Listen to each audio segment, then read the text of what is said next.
कडवट कार्यकर्ता, एक सर्वसामान्यांचा नेता, दिव्यांगांसाठी झटणारा, शेतकऱ्यांसाठी, शेतमजुरांसाठी, ज्यांना घरं नाहीत, पालीच्या घरात राहतात अशी लोक, गोरगरीब, शोषित, पीडित, दलित सगळ्यांसाठी आंदोलन करणारा, म्हणून गोरगरिबांचा आंदोलक नेता म्हणून बच्चू कडू यांची ओळख आहे.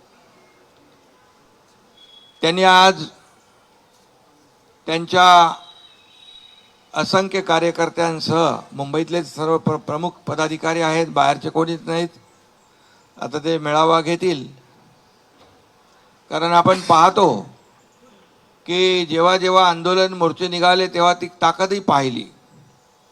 शेतकऱ्यांसाठी कर्जमाफीचाही मोर्चा आपण पाहिला आणि मी मुख्यमंत्र्यांना सांगितलं की आपल्याला हा निर्णय घ्यायला लागेल. आपलं आश्वासन देखील आहे आणि त्यात बच्चू कडूंचं आंदोलन आणि खऱ्या अर्थाने त्या आंदोलनाला देखील यश आलं आणि कर्जमाफीचा निर्णय देखील आपल्या सरकारने घेतला. असे अनेक निर्णय आपण घेतले. यामध्ये दिव्यांगांसाठी खऱ्या अर्थाने लढणारा, झटणारा नेता म्हणून बच्चू भाऊ तुमची ओळख आहे. तुम्ही आज शिवसेनेमध्ये तुमच्या असंख्य लोकांबरोबर प्रवेश केलाय, त्याबद्दल मी तुमचं मनापासून शिवसेनेमध्ये स्वागत करतो. तसं तुमचं काय शिवसेना तुम्हाला नवीन नाहीये, तुम्ही मूळचे शिवसैनिकच आहात. 25 वर्ष प्रहार सामाजिक संघटना आपण या ठिकाणी त्याचं काम केलं आणि आज पुन्हा स्वगृही शिवसेनेमध्ये आपण आलात. आपण फक्त आमदारकीसाठी नाही, आपण स्पष्ट केलेलं आहे. आपण आपले मुद्दे, ध्येय, धोरणं, गोरगरिबांना न्याय देणारे जे प्रश्न, याला कुठंतरी सत्तेचं बळ लागतं. आणि आपण पाहिलं, माझ्या 2.5 वर्षाच्या मुख्यमंत्री पदाच्या कारकिर्दीत देखील आपण पाहिलं. तुम्ही त्या काळात देखील आम्ही जो निर्णय घेतला त्याच्या सोबत राहिलात, सोबत आमच्या आलात. त्यामुळे शिवसेनेला बच्चू कडू नवीन नाही आणि बच्चू कडूला शिवसेना नवीन नाही, हे समीकरण आपलं जुनं आहे. आणि एक लढवय्या कार्यकर्ता, शिवसेनेचा बाणा आहे लढवय्या. बाळासाहेबांनी, दिघे साहेबांनी हेच शिकवलं, अन्यायाविरुद्ध लढा आणि ज्याच्यावर अन्याय होतोय त्याला न्याय द्या. ती भूमिका, तेच विचार आपले दोघांचेही आहेत. आणि म्हणून विचारांची लढाई आपल्याला विचारांनी लढायची आहे. त्याला ताकद आणि बळ द्यायचं आहे आणि सर्वसामान्य माणसाला न्याय मिळवून द्यायचा आहे. ही भूमिका माझी आहे आणि आपली आहे.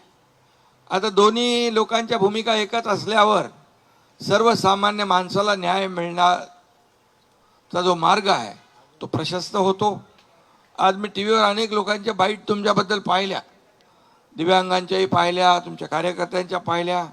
त्यांच्या चेहऱ्यावर एक आनंद होता की बाबा शेवटी लढाई आपण करतो, लढतो सर्वसामान्यांसाठी.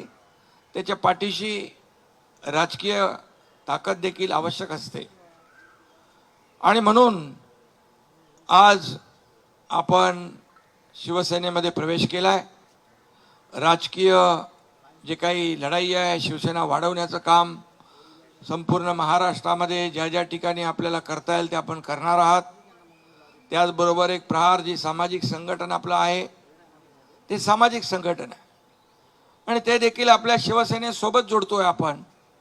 त्यामुळे त्यालाही बळ मिळेल, प्रहार संघटनेलाही बळ मिळेल आणि त्या माध्यमातून देखील आपल्याला सर्वसामान्य लोकांचे सामाजिक प्रश्न, प्रहार ही सामाजिक संघटना आहे आणि म्हणून दिव्यांगांना आपण, मी मुख्यमंत्री असता आणि म्हणून दिव्यांगाचेच नाही तर सर्वसामान्य शेतकरी, कष्टकरी, अगदी गोर गरीब जनता यांचे जे प्रश्न आहेत ते आपण हाती घ्या.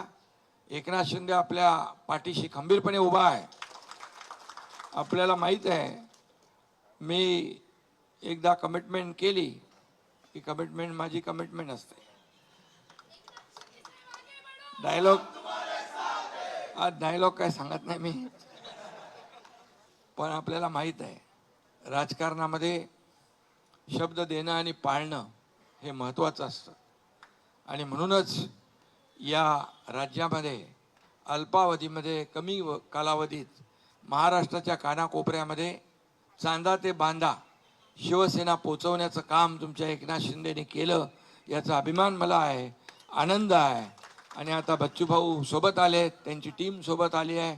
या दिव्यांगांचा देखील आशीर्वाद असतो आणि हा आशीर्वाद देखील या माध्यमातून आपल्याला मिळेल. गोरगरिबांचा आशीर्वाद असतो, कष्टकऱ्यांचा, शेतकऱ्यांचा, शेतमजुरांचा आशीर्वाद असतो.